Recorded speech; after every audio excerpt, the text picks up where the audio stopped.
Good evening, board members. Thank you so much for allowing me to be here.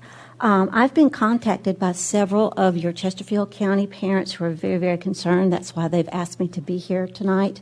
I do represent a national media company. I am their education research expert. This expertise spans about 20 years. And one of the things that they wanted me to point out was that INOCAL, or Aurora Institute, has been a partner of Chesterfield County Schools for quite some time. Global data mining is something that they are perfect at. This means tracking. This should be a grave concern to your local taxpayers and residents. Why? Because the Every Student Succeeds Act mandated that more public-private partnerships be inserted in the name of student success. Now, the goal is not to improve graduation rates as believed, but to create a cookie-cutter, workforce-ready population. Further, the Every Student Succeeds Act mandated that all education had to be aligned to the same post-secondary readiness standards as laid out in the Workforce Innovation and Opportunity Act, which means that academics, as we knew it, was placed on the back burner for economic gain for your state. I wanted to point out that this is a form of fascism because this puts money and economy ahead of people. Fascism violates the U.S. Constitution as well as the Virginia state constitution. Virginia is legally bound, just like the rest of the states, to honor the U.S. Constitution first.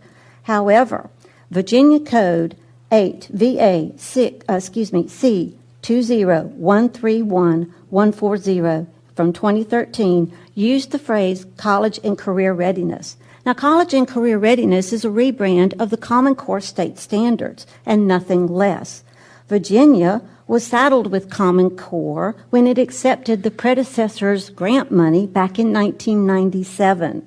This was called Goals 2000. Recent federal funding earmarked for Virginia alone to achieve college and career readiness was awarded $31+ million. I just wanted to point out that what is going on is absolutely egregious to not only our children by putting them into a human capital pipeline, as Virginia has called it. It's also aligning with United Nations and the Sustainable Development Goals because it's part of the global workforce. I would urge you as a board to look together at what you're doing with your children, to, instead of going with the status quo, to divorce yourself from the corruption and the collusion that comes from all this and take back your families, take back your students, take back education, and make Virginia students great Americans, not future globalist minions. Thank you.